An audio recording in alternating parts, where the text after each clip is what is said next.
दोस्तों, Ibrahim तरोरे Burkina Faso के राष्ट्रपति कि जिस देश को अफ्रीका में एक छोटा और आमतौर पर एक गरीब सा देश समझा जाता है, मगर हैरानी की बात यह है कि बर्किना फासो के इस राष्ट्रपति को दुनिया की कुछ बड़ी ताकतें या आप कह सकते हैं कि इन राष्ट्रपति के इनके कुछ खास दुश्मन इनको इतनी शिद्दत के साथ मारने की कोशिश कर रहे हैं, खत्म करने की प्लानिंग कर रहे हैं कि जिसको आप लोग इमेजिन भी नहीं कर सकते हैं। पिछले सिर्फ 2 से ढाई साल के अंदर ही इनके ऊपर एक नहीं, दो नहीं, बल्कि कुछ मीडिया रिपोर्ट्स के मुताबिक पूरे के पूरे 18 असैसिनेशन अटेम्प्ट हो चुके हैं। ड्रोन अटैक, स्नाइपिंग, जहर जासूसी, पैसा। आखिर ऐसा कौन सा तरीका है कि जिसका सहारा इनके दुश्मनों की तरफ से इनको खत्म करने के लिए न लिया गया हो? मगर हैरानी की बात यह है कि इतनी ज्यादा कोशिशें कर लेने के बावजूद भी यह इंसान हर बार बचने में कामयाब रहा। यही रीजन है कि अब तो बर्किना फासो के साथ साथ बाकी अफ्रीकन देश में भी लोग इनको द मैन विद 18 लाइफ्स के नाम से पुकारने लगे हैं,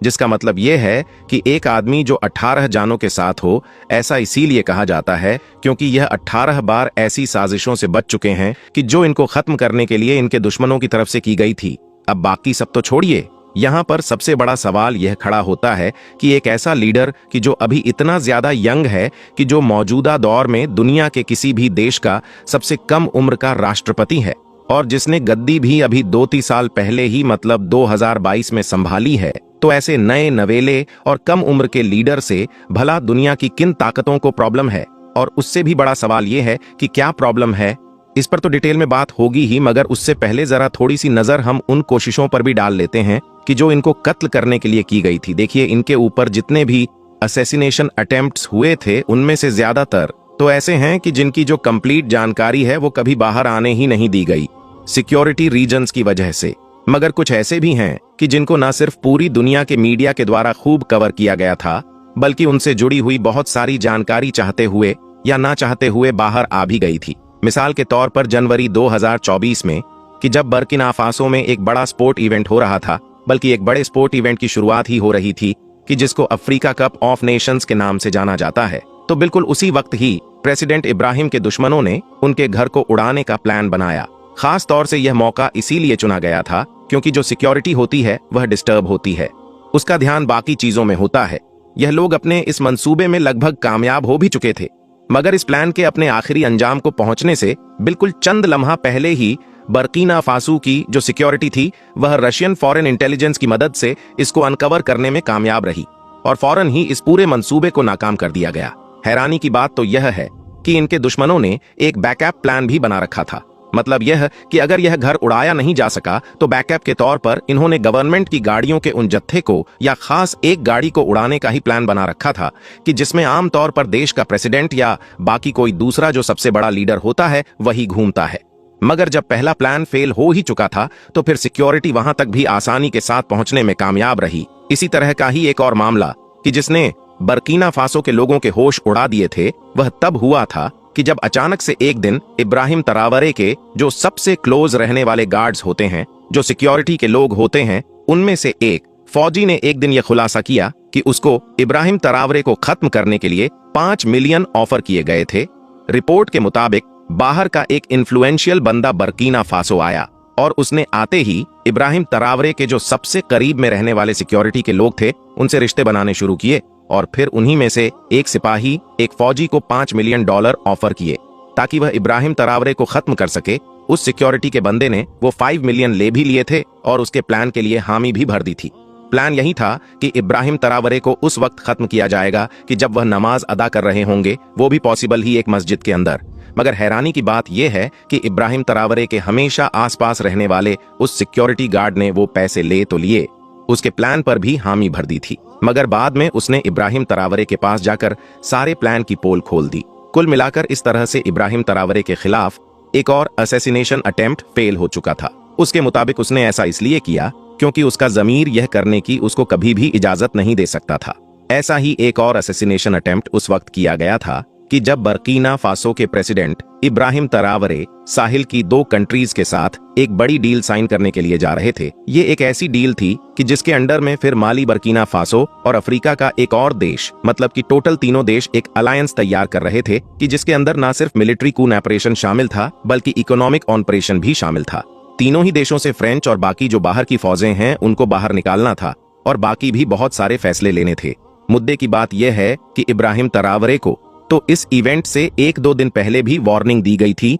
मगर उसके बावजूद भी इब्राहिम तरावरे ने न जाने से और पीछे हटने से मना कर दिया। आखिरकार जब वो दिन आया तो एक खतरनाक और एडवांस ड्रोन की जो कहीं बाहर से स्मगल किया गया था, उसके जरिए से इब्राहिम तरावरे को खत्म करने की कोशिश की गई, मगर इस बार भी किसी न किसी तरीके से उनकी टीम इसको फेल करने में कामयाब रही। ऐसा ही एक मामला सितंबर 2023 में भी देखने को मिला था कि जब बर्किना फासो की गवर्नमेंट की तरफ से यह अनाउंस किया गया था कि हमने एक मिलिट्री कू को फेल कर दिया है। दरअसल बर्किना फासो की मिलिट्री के अंदर ही उनके खिलाफ एक बड़ा तख्ता पलट करके उनको ठिकाने लगाने की कोशिश की जा रही थी। हैरानी की बात तो यह है कि इस पूरे मामले में कुछ वो लोग शामिल थे कि जो बर्किना फासो की आर्मी में जो हाई रैंक्स हैं उनके ऊपर बैठे हुए थे, और उनके बारे में बाद में खुलासा हुआ कि वो बहुत सारे सीक्रेट्स, बहुत सारी जो खुफिया इंफॉर्मेशन थी बर्किना फासो से जुड़ी हुई या फिर खासतौर से इब्राहिम तरावरे से जुड़ी हुई, वो दरअसल विदेशी ताकतों को बेच रहे थे। इसीलिए बाद में यह भी दावा किया गया कि इन लोगों का बकायदा एक नेटवर्क था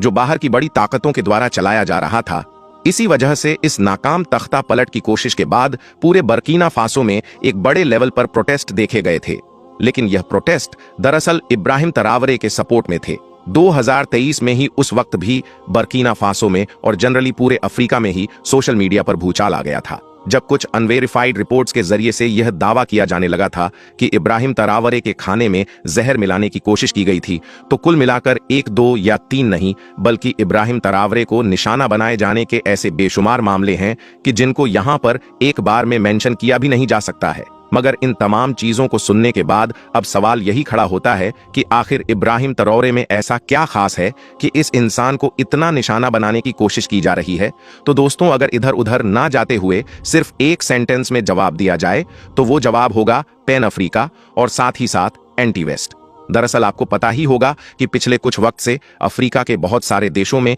एक वेस्ट के खिलाफ कैंपेन चल रही है, जिसके अंडर में जगह जगह पर प्रोटेस्ट हो रहे हैं। लोग यही डिमांड कर रहे हैं कि जो वेस्ट का पिछली कई सदियों से अफ्रीका के ऊपर इन्फ्लुएंस है उसको खत्म किया जाए और उनकी जो फौजें वगैरह यहाँ पर पड़ी हुई हैं उनको भी बाहर निकाला जाए। इसी कैंपेन की वजह से ही हमने देखा है कि पिछले 3 से 4 साल के अंदर ही अफ्रीका के बहुत सारे देशों में एक के बाद एक बहुत सारे तख्ता पलट भी हो चुके हैं, जहां पर वेस्टर्न और मेनली फ्रांस के इन्फ्लुएंस में रहने वाली हुकूमतों को गिरा दिया गया है। ऐसे ही कई देशों में से एक देश बर्किना फासो भी था कि जिसकी गद्दी पर अब इब्राहिम तरावरे बैठे हुए हैं। दोस्तों, हैरानी की बात तो यह है कि वेस्ट के खिलाफ अफ्रीका के अंदर ये जो कैंपेन चल रही है, इस कैंपेन का अगर कोई सबसे बड़ा चेहरा है, मतलब अगर कोई इंसान सबसे ज्यादा खुलकर इसको लीड कर रहा है, इसको आगे बढ़ा रहा है, तो उस इंसान का नाम भी इब्राहिम तरावरे है। इन्होंने तो गद्दी संभालते ही फौरन ही फ्रांस को वार्निंग दे दी थी कि हमारे देश से निकल जाओ, और फिर दुनिया ने देखा कि चंद दिनों के अंदर ही फ्रांस को मजबूरी में बर्किना फासो को छोड़कर जाना भी पड़ा। एंटी वेस्ट के अलावा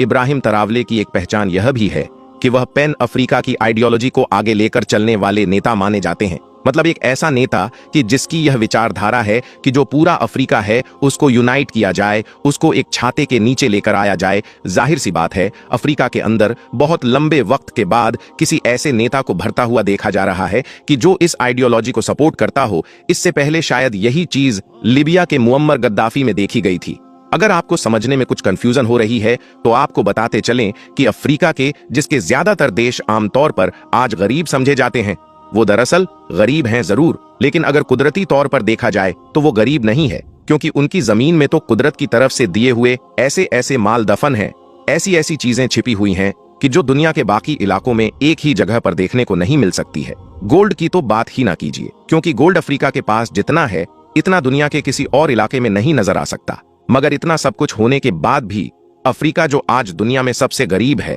उसकी मेन वजह यही है कि ये लोग कभी यूनाइट ही नहीं हुए। इसके अलावा बाहरी ताकतों ने इनके ऊपर राज किया। और तो और, जब पिछली सदी में यूरोपियन ताकतों ने दुनिया के बाकी इलाकों की तरह अफ्रीका के इलाकों को भी आजादी दी, इनको एक आजाद देश बनाया, तो वह भी सिर्फ नाम की आजादी थी, क्योंकि वो लोग यहां से डायरेक्टली तो चले गए थे, लेकिन इनडायरेक्टली उन्होंने इनके ऊपर राज करना जारी रखा। खास तौर से जितने भी इलाकों पर फ्रांस का राज हुआ करता था, वो सारे इलाके अभी तक भी फ्रांस के ही इन्फ्लुएंस में रहा करते थे। इसीलिए उनकी जमीन से निकलने वाले जितने भी नेचुरल रिसोर्सेज थे, वह खुल्लम अखला या फिर चोरी के साथ फ्रांस ही ट्रांसफर हो जाते थे। वैसे तो अभी भी अफ्रीका के कई देश फ्रांस के ही इन्फ्लुएंस में हैं, जबकि कुछ देश अब उससे अलग भी हो चुके हैं, क्योंकि हम जान चुके हैं कि पिछले 3-4 सालों में वहां पर एक बड़े लेवल की मुहिम चल रही है और बहुत सारे देशों में अब आर्मी ने तख्ता पलट करके उन हुकूमतों को गिराकर अपनी हुकूमत बना ली है। उन्हीं में से एक नाम बर्कीना फासो का है,